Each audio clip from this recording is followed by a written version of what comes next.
Si kai ngai mamatamai te awhiawhi, malo e te aluanga o takato kātaki.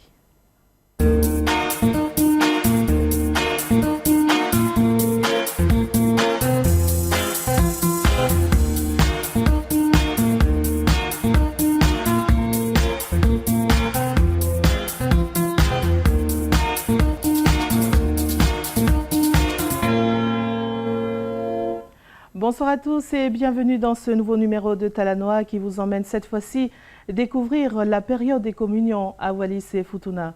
Le mois d'octobre reste donc le mois traditionnel de cette saison. À noter que la première communion de l'aîné reste symbolique pour les familles et c'est également une grosse période pour le Wallisien et le Futunien au niveau de la coutume. Pour en parler, nous accueillons sur ce plateau Madame Maulingalo Lotana, originaire du village de Falaleu situé au centre de Wallis. Elle est âgée de 73 ans, une maman et une grand-mère qui nous fera partager son expérience et son savoir-faire en ce qui concerne cette tradition des communions à Wallis. Nous la retrouverons un peu plus tard, juste après cette rubrique médecine traditionnelle de Talanoa, réalisée par Veronica Tongiaki avec la collaboration de Roy Vakasiowola et Onil Garaibiti. I te awhiawhi lewa e ni ka inga e tō Talanoa i lewa ki te uhinga, mo te mauhinga o te uwhai komunio i uwea pa mo Futuna. Ku mahino atu pē kia koutou ko te mahina e ni ko o ke topeli e tō te tau atu ai fuki ki te tari sakarameta o adatou u whanau. Ani la ne e tupuai te whakawhi mai te awhiawhi, ia he whae pe e kui mai te kolo ko Falaleu i te hingoa o Lotana Maulingalo. Ko si ona tau whitunga fulma tolu lewa e ni, ne e whakawhi mai ke hau pē o vai mai, hana u mālama mahino ki te uto-oto o ngā ia i o tatou umotu. Ka i mua nei o te whakahoko o te whielu mea furi ka inga e tō mamata pē mua ki he ngau e kumilongo. A Veronica Tongiaki ki te whae ai ni ko kāsali a muni ki hawhata mai te kolokola venga hau, o hinga pē mahana whai tō whakawhenua ko te iwi ongosia o la hui, ne e toko ni ngau ki e ia hoi Vakasiowola pē mo Onil Garaibiti ko tō mamata mai.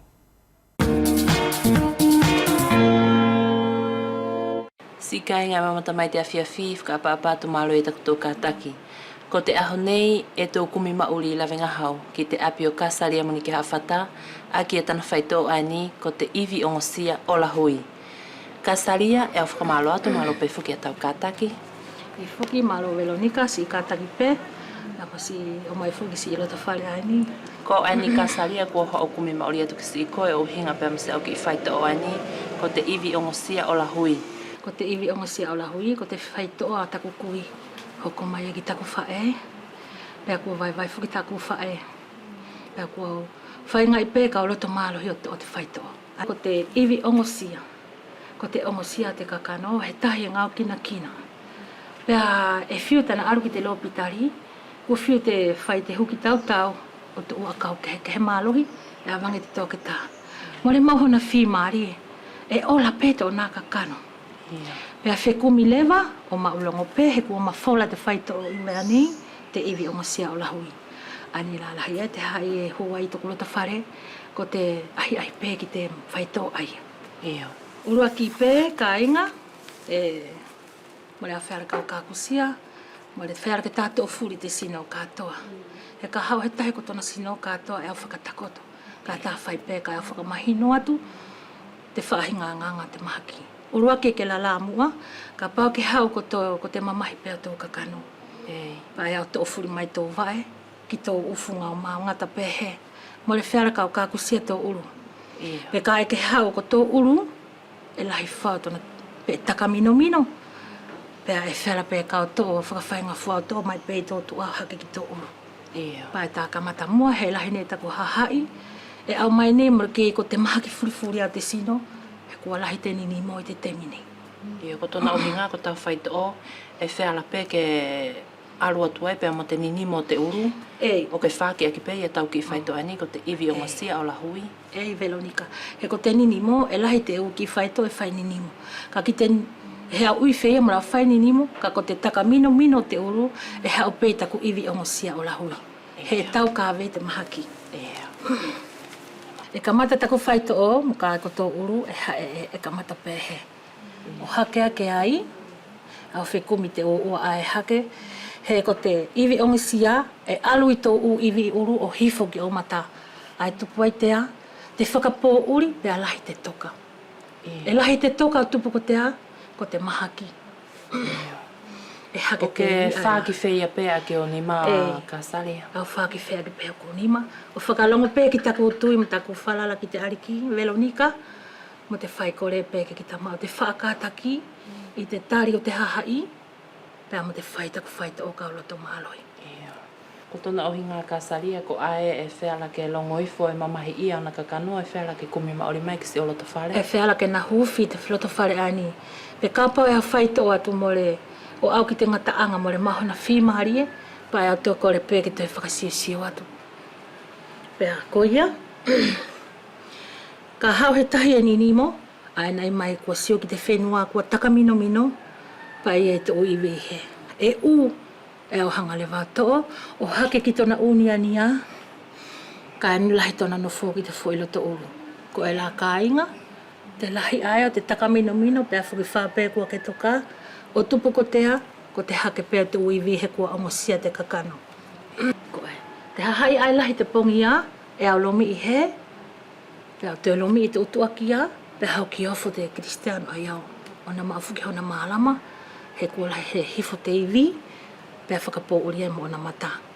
Tona ohi ngā Kasalia more ke amo pē ia tau. E kailoa. Ki i whaito ai ni e ke whakahoko. Kailoa, ko taku iwi ongosia, ko te ua e whea. Ko taku whaito o, e au whekumi o ua, te konga e whewheka, he ke longo i furi peito ka kano mo kaulomi i tau sino. Ko te iwi ongosia la ai more ko haku ua, ka ko te iwi ongosia o la hui kāinga. Ani lahi ai te mauri, kua na hofi te kulo te whare. Ka kohina Nima la Kasalia e whewhe elewa i tau whakahoko i tau ki whaito o. E lahi te ni mai au mai kua ola, more ke ila wahiki, o teo, o hero te uru, pe na huru te ki e, pe teo, more ke ila wai au mai ihi kua whea. E au mai ihi, hange, a whaiwhaitaki hange he au mai kua maa i mua, more ke ngau e whokia. Pe au mai ihi, kua tuto o whea te onima, o i pē ko te iwi. Pea ko ni lewa, e au whekumi.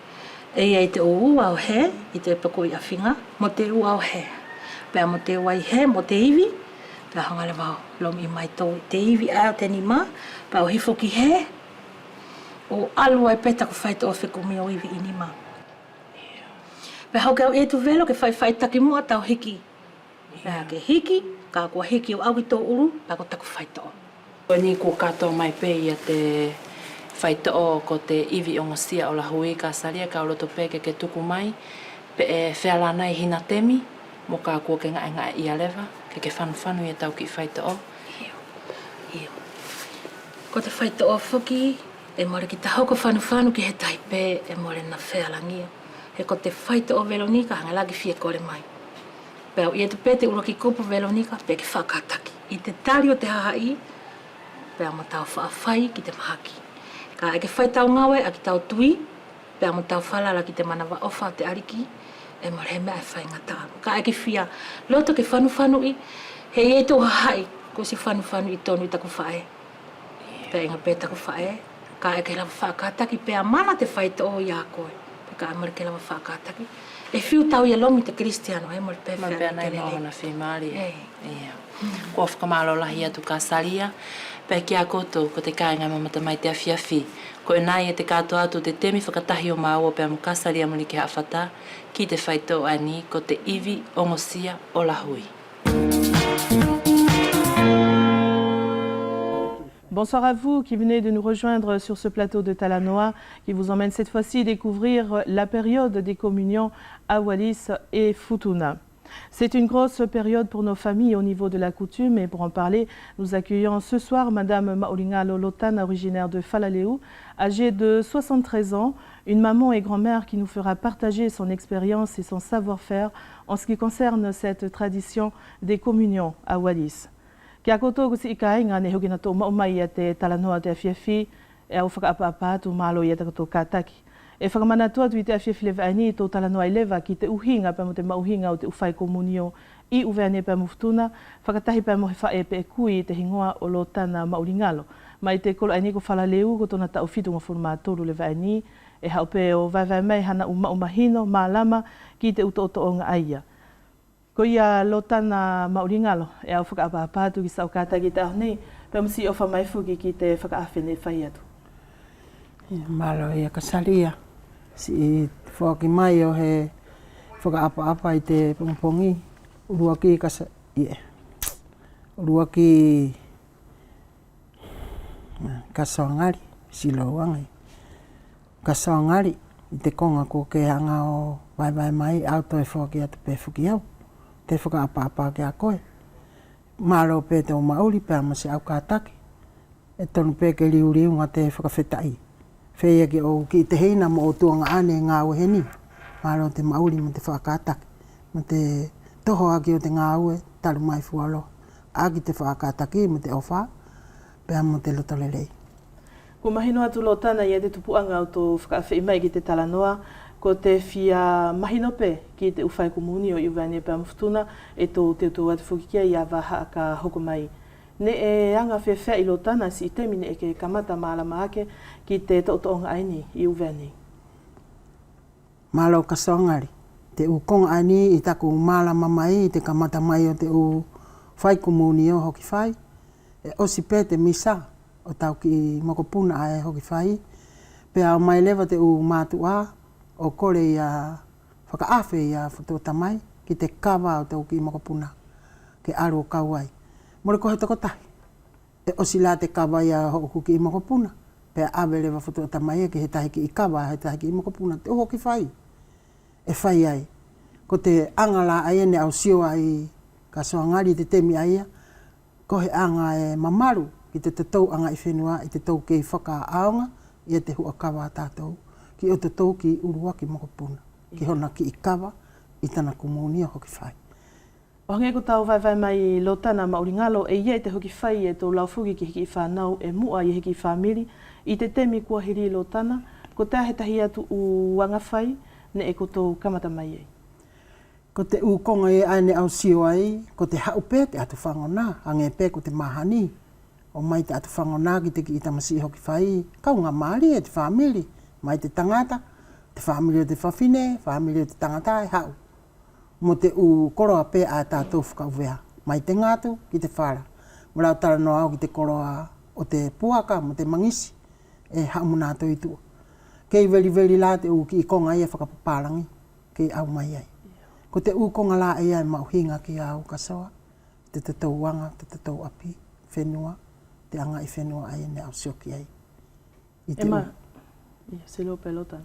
E mahino ki a koe lotana, ne ko te temi mua atu fugi, ne more fuki he eki mamafa whewhei i e te u konga fuki ai.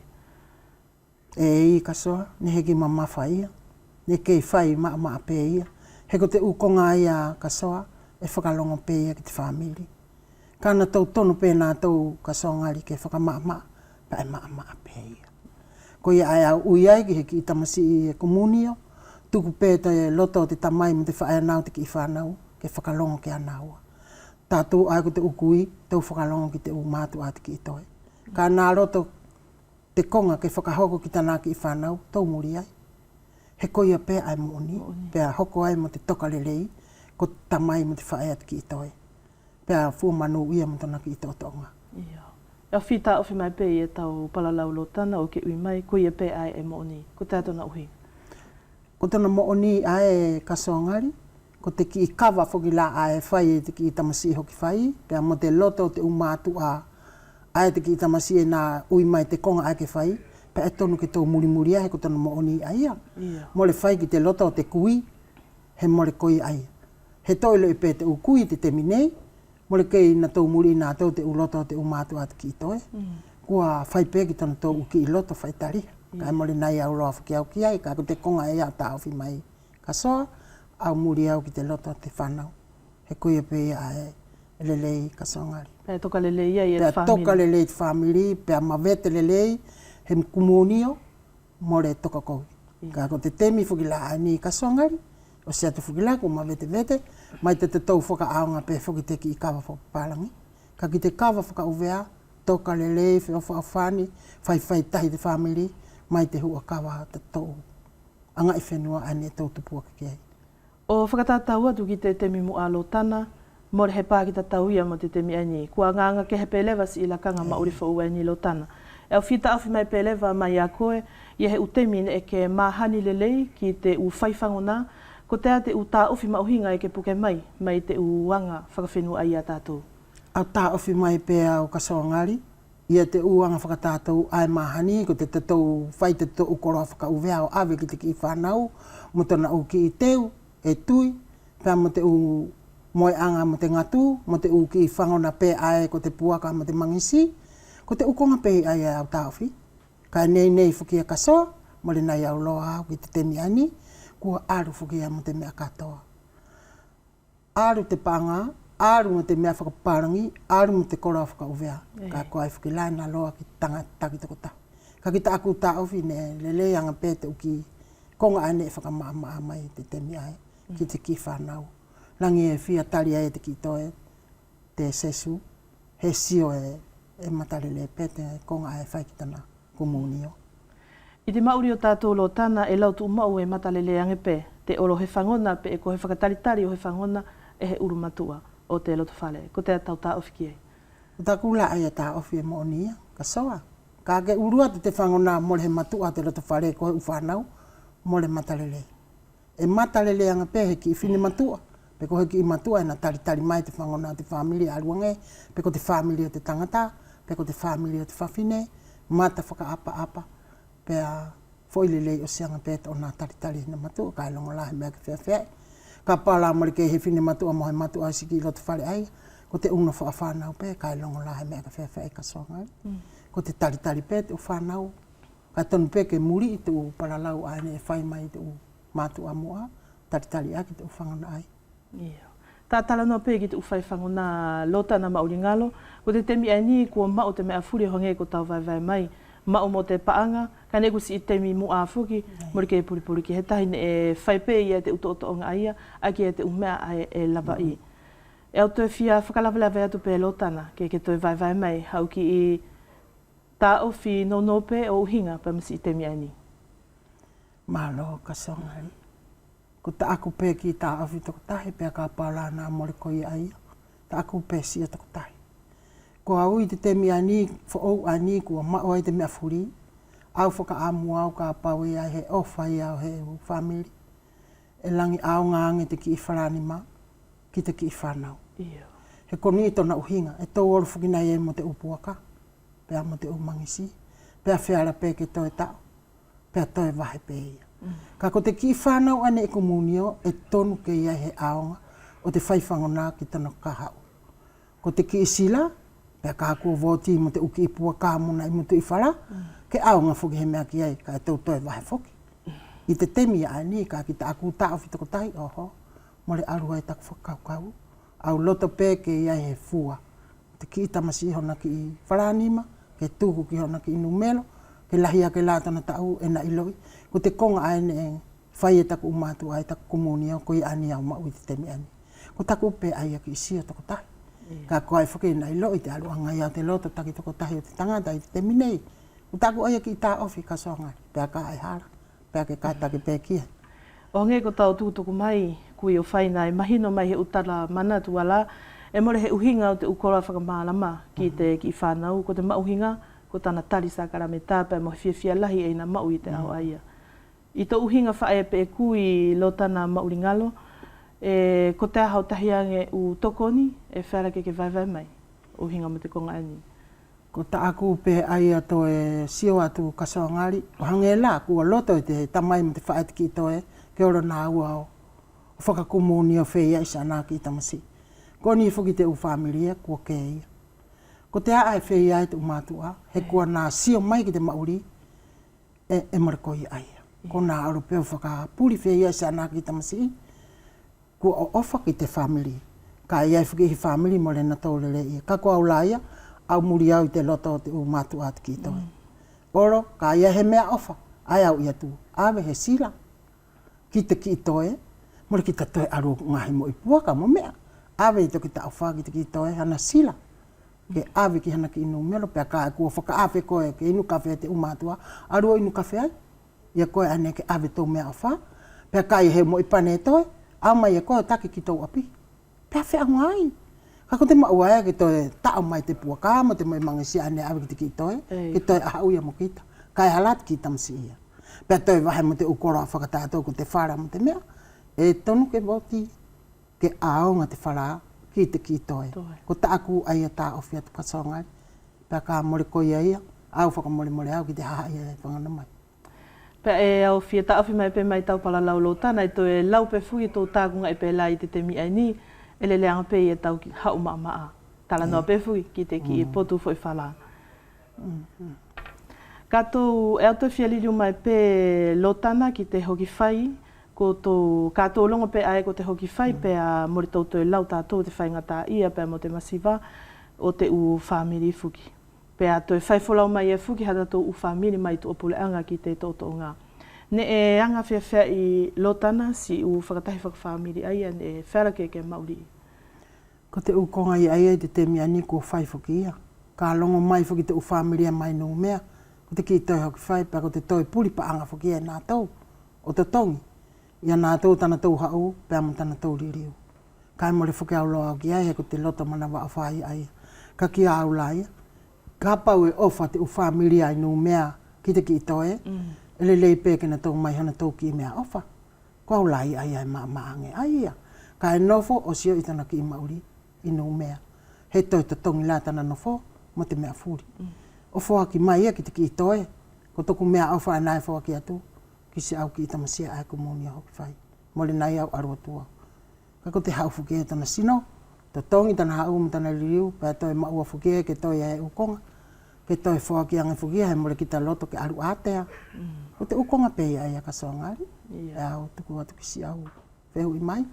Kato teo lo tana ki te whai komunio, ko te ai e te uwhaahinga ngau e whakawhenua e te ulaki lewa i te whae, pe e ko te kui i te ulakanga aia. He mahino ki a u lo tana e ke mauri i te kolo e ni ko whala leu lahi. Ko te konga aia ka hauko hau komunio hoki whai. Au palalau pe he kua wau ki ai. Ko te mau aia ke koka. Hau ki lau te fuhi ki tau ki imo ko puna hoki whai ipe. Koka te lau te fuhi, pea ke teu mo te uki imo tu i whara.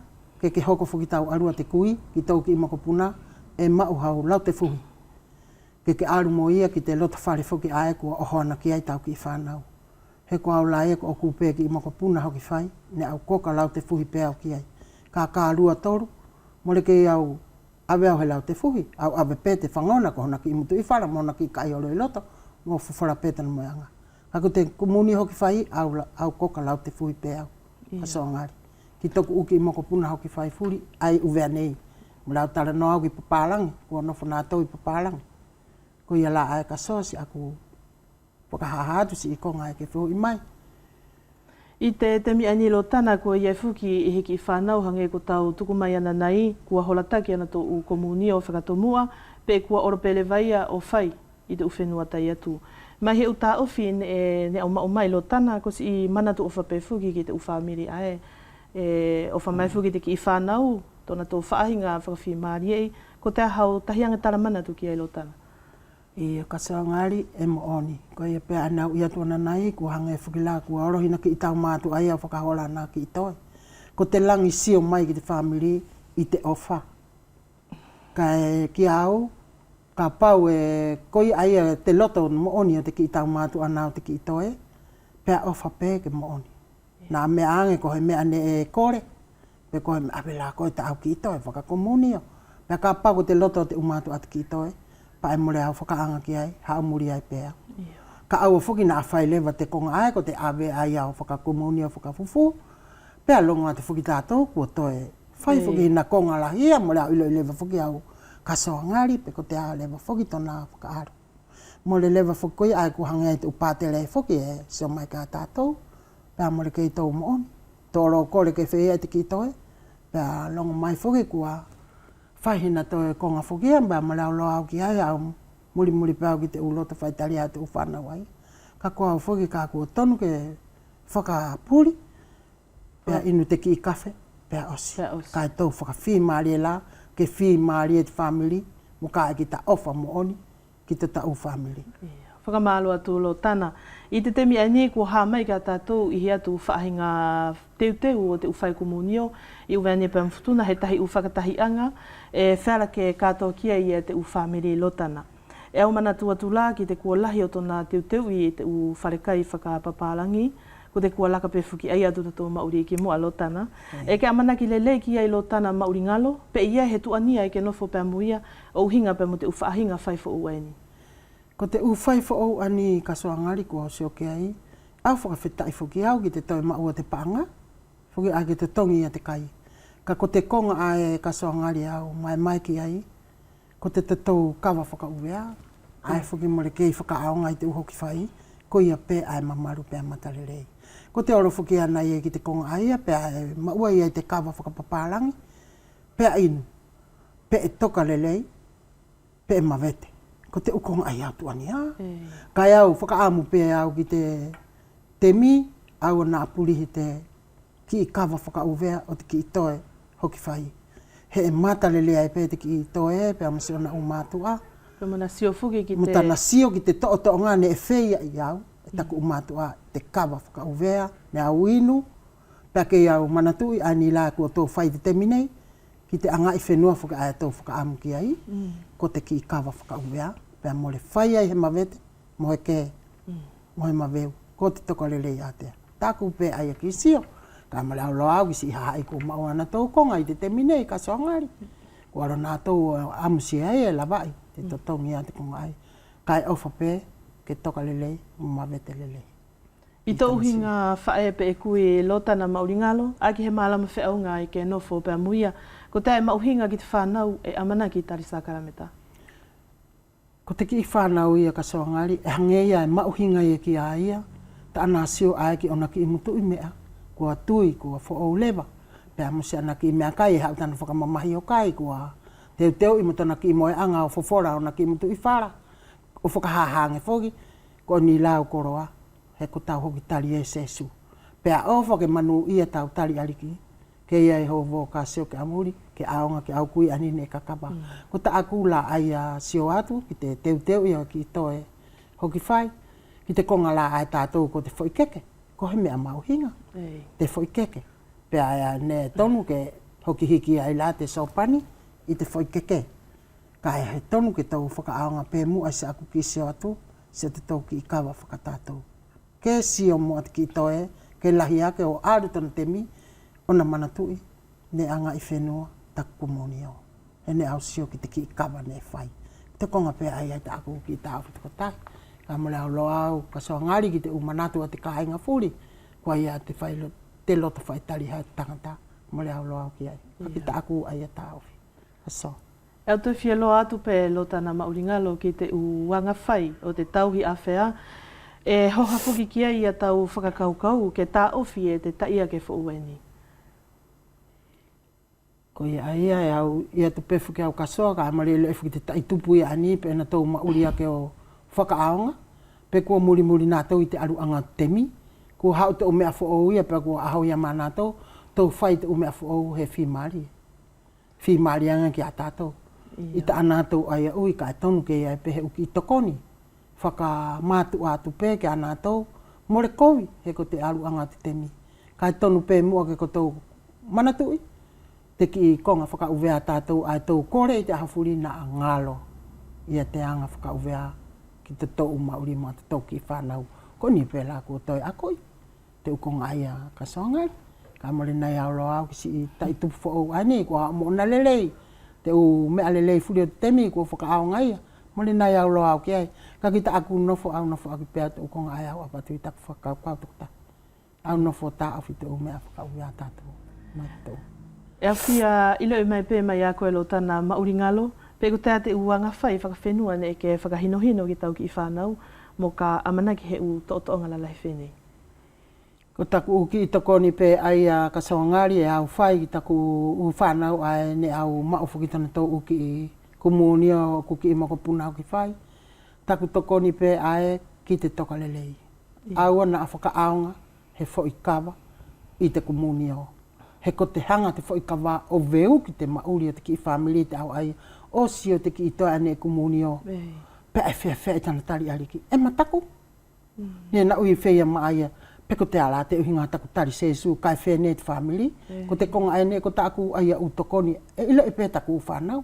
Au kore pe ke mama o te whaikapa. Mai te tau u konga furi ani. Hoki osi. Te ki ito o onga te ki ito e ku mawete te family. Pea ke whaitali ale ma te inu o tau ki fwoi pele. Ko te ukonga ai ne au kore ki taku whanau. Mono tau ohana. Pane e na tau whakaaonga. Nena tau whakaaonga ka songari. Taku whanau ai uwe anei nena tau whakaaonga. Longo la te loto. Mo te ukonga furi ka nena tau whakaaonga taku kore. Ia toka lelei. Mo reo fia whai he kumunio. E osi anga kai ke. Pe fuhu. Mo reo fia sio au ki ai. He ko te mauri ate ki ito e mataku ia. Kai na tari lelei la te ariki o nofu mo ia. O sio ki te ukonga furi ne whakapere ia ki. Pe ofara ia tātou ki tō whakaaonga. Ko te ukonga la ia ka songari. Na u kore atu. I taku whanau o tokoni ki ana tō. Te mai. Iyo. Au te fia talano atu pe lo tana maulingalo. Ki te uanga whai a whea. O hangela ko te uwhai whangona. Nā tō whawhine. Ke mahino lelei fuki kia ia te taia ko te temine. He mahino ki au. I e fuki te whaahinga whakatuutu. O te whakaapa-apa i eia o te u konga fuki aia. Tu uwhai whangona. Ko ia e ka songari. Ka hangela te teu he whangona. Ka pala ko tau ki whanau ne o hana ki hifo. Pea e maua ki teu te whangona, pea ia he mo i kapa. Ka e oro atu, ia te whangona e ia he pure koro. Pea e maua ke taratara. Pea ka e tau oro atu te whangona mole he pure koro, pea tau hanga o whakawhimari. Ia te maukava. Heo ki tara pea te maukava i te whangona, mo ka e ia he matua ariki. Mole hoko whai. Mole hoko whai e ki tangata furi, kai loa. Ko ia ai au ia tu ko ta aku ai ta ofi. Me mo te ufangona furi ai fai ni. Ka pai o mai ki he loto whare ia he pure koro e mau. He fai te whakaapapa ki pure koro. Te anga i whenua tātou. Taratara. Mau ka wā pia mo te ukoro ai ne au mai. Mai tua ki whare. Ko te toko tahi pē ai na tara. Ka ko te tangata ai na tara, tara furi. Mai te koroa whakawhawhine ki te koroa whakatangata. Mo le mea ke osi te tara ia te maukawa mo te u konga ane a mai i tua. Pete arua tu ki tātou e tara. Ka kua tara i tangata te maukawa. Tara mo te u koroa mea ofa whawhine mo te tangata. Tāku a ia tā ofi. Pea mo te lereanga pe i. I te toi arua tu ahetahi o toi lau. Ka kua osi te konga ane e whai ai matua. Tāku peka e hara ia ka soa. Ko tāku pe aia tā ofi toko tahi. E mahino ki aulo tana mauringalo ko koe fuki ko he whae pe e kui e whaangau e more fia no whonoa. I te temi ani ke ke tuulaki pe e uki i ngau e whakawhenua, whakawhawhine, he ki a koutou, ka more he mutu i whala pe mo he kau i holo i he loto whale, pe more katoa, te nofo teu ki te anga e whenua tātou. Ko te atau manatu ki e. Ko ia pe ia ka songari. Ta aku la aia nofo a aku longa pet o ku kua whenei whoki o toku wae. Kai au ho hape ke ia he kau i horo. Ne au hoki au kau pene au i te koka ani o tamatau teu ki te polisisio lahi. Mo lau whiana whanua e mumuna aku tamariki e ko au tau toko. Au tau toko pe au ka ke ngā ue o kunima. Au ripa au kau i te uwhai koka whala leu. A te hahai. Ke koka haku ki kau i horo. Kau nofo pe mo ia i toko roto whare kasoa ngari. Nā hoko mai e mea e whakangari wale. Mo hata ki mutu i whara e tahi. Mo tā ovi te tā roto whare. Ko te ukonga lai a hoha, nei lai a kasoa, mare ke ia ula langa. Kua mau peha aku wharai o kuni, mai ta aku uki i konga au whai, pau to tongi pea ta aku whara, o au mai ki whare. Mare au toi nofo sio ki taku uwhanau, he kua iai tana ki i whamiri. Pea mare au toi nofo o fia masiva i a nātou. Au nofo pea au ki au sio fi pe ki au whai pea taku ukonga aku. Pea ka kua tau hara taku whanau, kua au i mai. Mama, ka paia he ki i konga whaia, pai au whoaki. He maua ke hata tā ofi whakawhae. Ki te taki i whanau ka, ki te ui ka soangari. Ke ui kau tue alu ki haku whanau, kore te mea oho. Ka soangari e longo mai pēnei taku u whanau, pēna tōmu whakamooni ki ai. Ko tona pē ai kātoa ui atu. Ka ku oho ana haku ki tamasi, ko ai tona ki whamiri, tūku o whakalongo ke na whau iai. Whau kita iai, ia kita. O takita u, o ki pē, takita u ko ngā a ki te whai. Peho ke kita whoakiang ki te ta whanau mo ka pau e tau hara tana nofo, whoakiang ki ai. Ao te tato alu kore, te whai whara ki te ta whanau, kore te mea ai, oho, ka soa, mori koi ai. mo le kohe ofa ai ki taki i whanau. Ko tau ki tana ki i whamili tūku la kena whau. Whakalongo ki tana mālohi, ki tana whiarangia. Ko te temi whiki ani lo tana, kua hāwhuki ia te whoitupenu pēr mo te ki isila ne ki tala noa mai ki ana nei pēr ku lau pē whuki kua whiongai pē ia te whangona. Kai matale leanga pē whuki ia te u koroa whakawhenua a tātou. Ko tātau manatu ki te alu ae ke vai ia te poto ngau whakawhenua o te temi aini. Aru pē au vai ka soangari, ka ki te ki i mutu i wharaia mo te ki i kaihoro, au ana ngaro. Tonu pē ka apua a mai te whoitupenu, pēr mo te ki isi lahe ko te temi kua mau te ukoro ai ai te temi nei, whakaaunga ia. Ka au ana a mole ave he ki mutu i whara, mo he kaihoro i whangona ki he ki loto whare. Mole ko iei ai ka soa, matakovi ia. Ka pau kua pupuri mātou, ka whai te temi au te taia ke ani, pēr whakalonga pēla e ka nātou. Ka ki ta aku nofo, au amuseanga pēr ka soa e tōku mauri ani. Au vai pēr au ka mole au loto au, ke ave he tupen mo he sila atea, ki he ki ngahi mea, ka mare he mutu i whara, mo e kai oro i loto. Ia. Iau whiele mai pē mai a koe lotana, ia te u whaahinga lea whakaapa-apa, e tau whai mo ka hoko, ia te u whai whangona ki he whai komunio. E whewhai tōna whakaalu-alu lotana, ke toi whakamahino mai pē ki si ita ia ke muri mai. Ia malo ka saongari, ka ke aru atu si au whangona ki te loto whare ia he uru matua. Pea hange lako te tama a ariki anofu mai ai, pa e tara mua te ukonga e ia aina tara, pea mo te whakahaha e whakahauhau mua, te whangona, pea ko ia ae kua na tara te konga, tara te maukawa, tara mo te ukoro ane toro mo ia, pea osi tana whakamalo, mo tana whakaapa-apa, pea ka pau ne iai he whine matua, mo he uru matua i te whangona, pa ko ia pea ae kāna tari te paralau tangata, o roi atu. Ki mua, ki te purekoro, mo te umātua, e whei ala tēnā whakaaru-aru ka songari. Kai more tau oro o hoko maro la rūware. E iei te uru matua, e tonu kena whakahoko te ukonga ai, pia hoki ki muri, te hahai tūpuranga. Ka ki te temi whuki ani, kua lahi whuki te ata mai e mo tahi uwhahinga konga ena tau whai, ka ki te aku tā ofi oho, more koe iei ai ka songari. Tūku mua te u whakaapa-apa ki te uru matua, pe hoki osi pe hoki tau paralau ki muri. Mai te u whono a te koro, mai te u whangona wheia mo te mea furi, ko te uru matua. E osi te lea ai pure, pea e tari e te uru matua. Pea e mata whakaapa-apa, pea mata lelei. Ta aku aia tā ofi ka songari. A aku pēia toko tahi, mole nai au loa au ki te hahai furi. Ka koe ia pēa ai au whakahatu ta oku mauri aia a aku. Iau, amsanga pe mua alotana ke tuku mai ki whaiwhaitaki anga o te ulea whakaapa-apa aia. Ke tō whangona whakatahi i te awhiawhiaini. Ko te uhinga whuki ae ka soangari, ko te whakaapa-apa, e tonu ki ta whakasilo atu o whakamalo atu ki mua.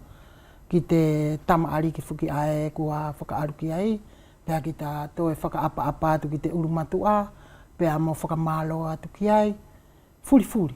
Ia nā tau furi ai, ana hanga whuki la ai o tara te konga aia.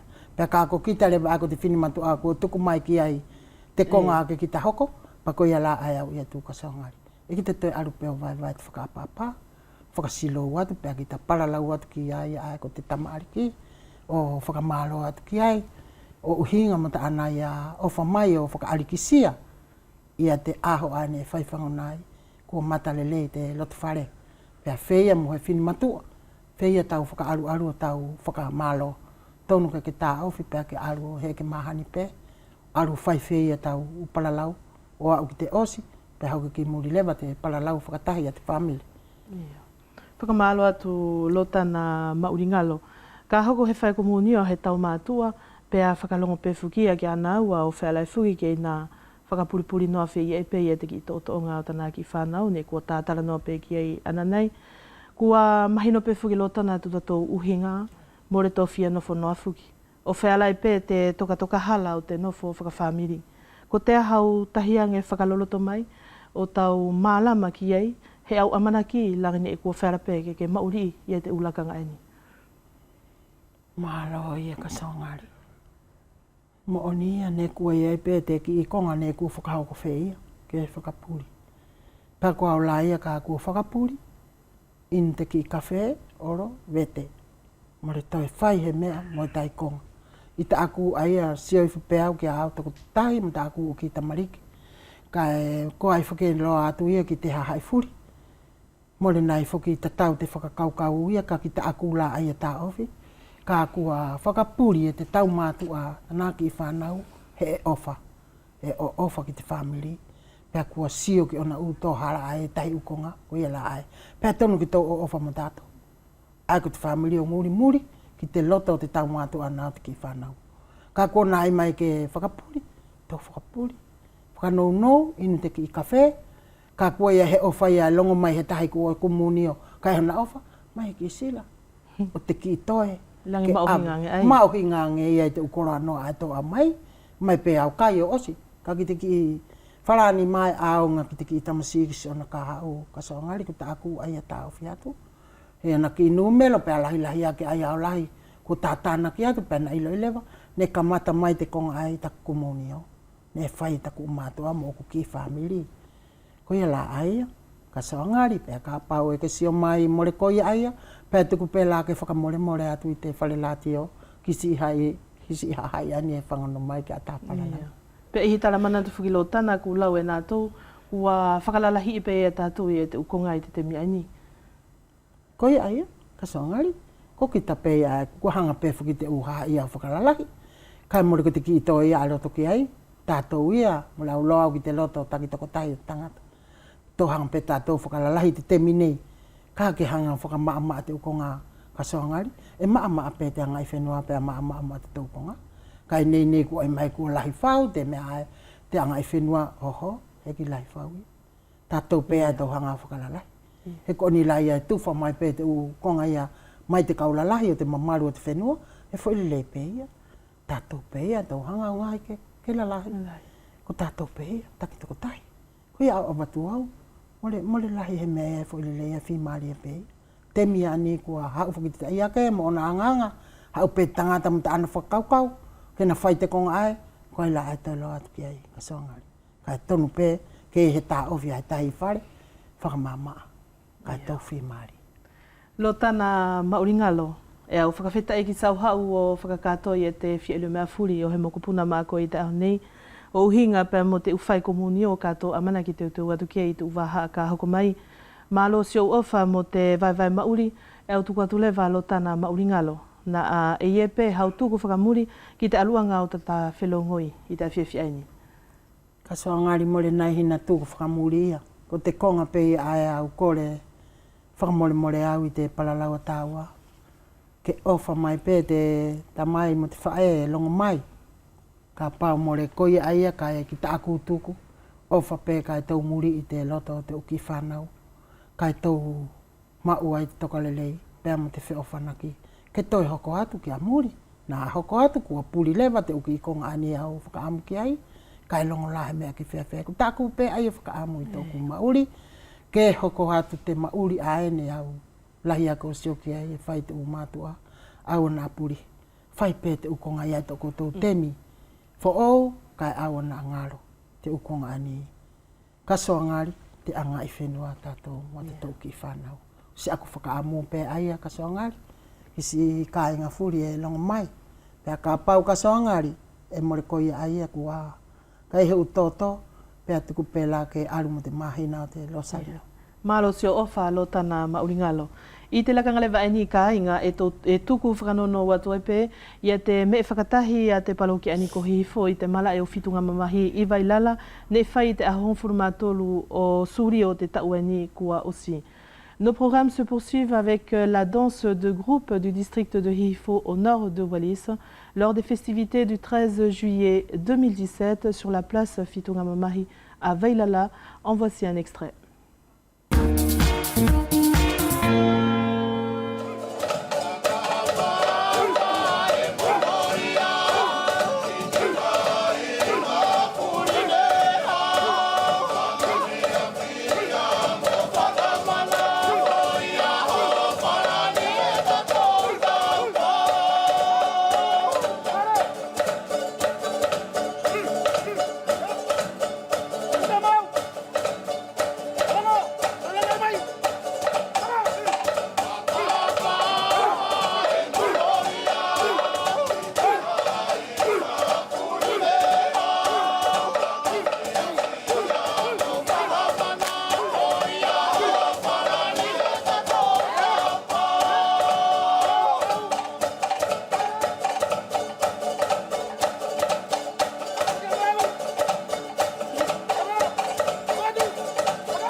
En vue de la préparation des Jeux du Pacifique à Tahiti, une compétition de pêche s'est tenue en Nouvelle-Calédonie. 5 pays y ont participé, Nouvelle-Zélande, Australie, Tahiti, Nouvelle-Calédonie et Wallis-et-Futuna. Une compétition qui s'est déroulée dans les règles du jeu, mettant nos îles en difficulté. Le premier prix a été décerné à la Nouvelle-Calédonie et nous sommes en 1994. E tō mamataleva ki he whakahaunga ngelu ka inga I Karitonia, ne e kumilonge e tō pilo talalongo I te awhi hivange o hivang furumawha, o uhinga pa mo te teuteu ki te uwhainga I whakapasifika ne e whakahoko ki tahisi te te mia ia, o awea I te malo e New Karitonia ko e nauna pā ki tā awhi.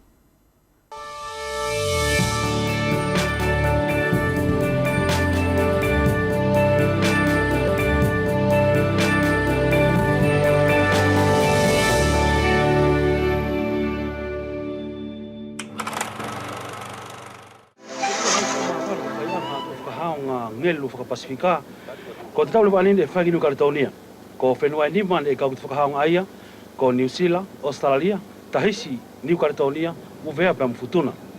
Ko te whakahaonga ngelu ani e mauhinga kehe, I tona whaianga ani ko te uhi, ko atau teo lewa, ki te whainga I lahi whakapasifika, e whaiana ki Tahiti I te tau kahako mai. Ki tena whua te kau ngelu tātou, ko te whaitako whane na whakafonga I Uvea Mfutuna, e longa whainga tāne na tō whenamwe moia, mo tana tō presta, ka ne na tō amanaki pe, kena tō kau ki te whea ke naki ai ni o uhi e pe whoki ko te teu ki te uwhainga I lahi. Ki te alonga potu taine na tō ngelu wai, I te ahatapu mo te moia ki, e ka paune Malo Karitonia, pa tonupe. I te osi tuku lewa te ngelu, ne kona tō Karitonia, ne mole na tō e uku o whewhea hena tō taka, he kona tō ilo ili leipe, ia te upotu ae, e mauai ia te umaka, whewhea moni mo I hakau. Ki te ngelu ana tō Tahiti, New Zealand pa mo Australia, whepe ki Uvea Mfutuna kina au pito whoki. Uroki pe ko te ule kula, e mole kune te whetongi, te whepe whu mo tō whahinga ika ke kehe, ne ku whai ki te ngelu I te tau lewani. Pe te whepe whu ki tō kongatai, mole hekina tō mahani le ki ai.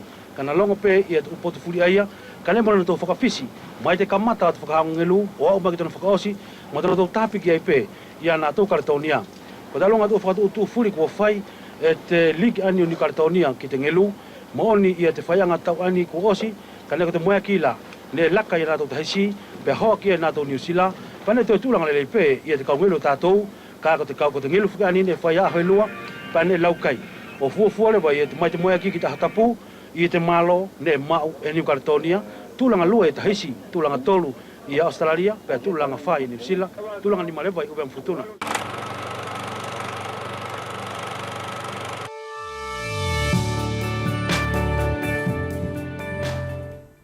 E tō tau mawai lahe ka inga I te maholo ai ni a Gabi Katea, ne e tā awhiwhuki I te emisio ai ni ko te whiriwhaiwa hiva o te ngatu mo te lafi ko te hingoa aia o tana hiva.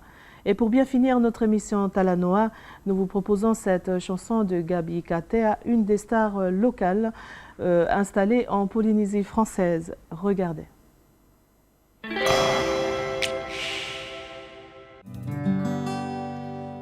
Tapu atu ki mua Tapu ange mo te hao ngā Kau hiva pe o whakauhinga I te lafi mo te ngatu Kolo a whaingata Aho nei aho te fia Ua whakatahi Oceania Whakamana tu te lafi mo te ngatu Ke tu utohi o talu ai Suvenia ki he e miki amuri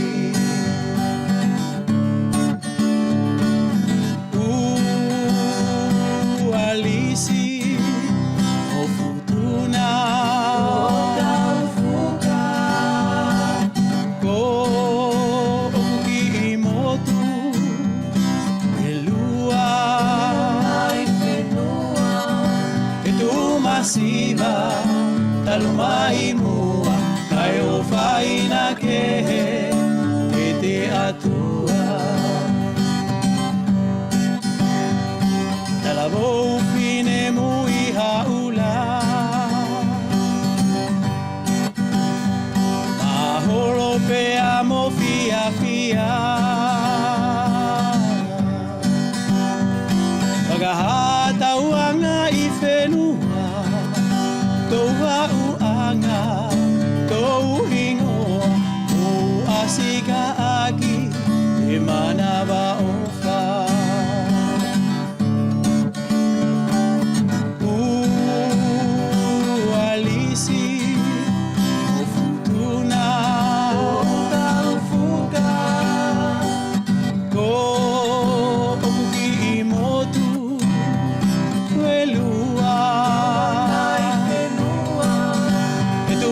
masiva talumai mua kai o faina ke e te atua Talavou fine mui o sila kanga nei Enga holo te temi pe amona lelei Ta ofitu mau tala tuku a fea Mona i malu malu ngau futuna mo umea Tauanga o te sio mo te lea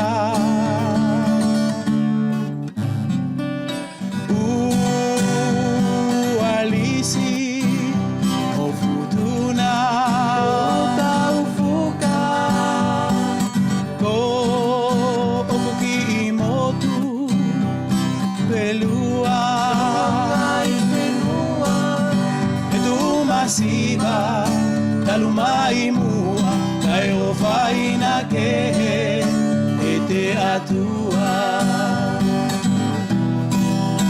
E tu masiva, talumai mua, kai o faina ke e te atua. Oceania, Polinesia, Melanesia, Dualissimo Futuna, Lena. Et c'est ainsi que s'achève Talanoa pour ce soir. Merci de votre fidèle attention à nos programmes. Nous vous souhaitons de passer une excellente soirée sur la première. Je vous donne rendez-vous jeudi pour un nouveau Talanoa. Ko se tule wakai nga i te temi whilawe i te Talanoa ki ta whiawhi aini, whakamalo tu pegi te aluanga takato whiama matamai, ke manu ia i te po katoa kia koutou tatau, hoki tau te whakatahi whene pegi te while ni ma whiawhi, e mo tau ta une pe mo o whātu.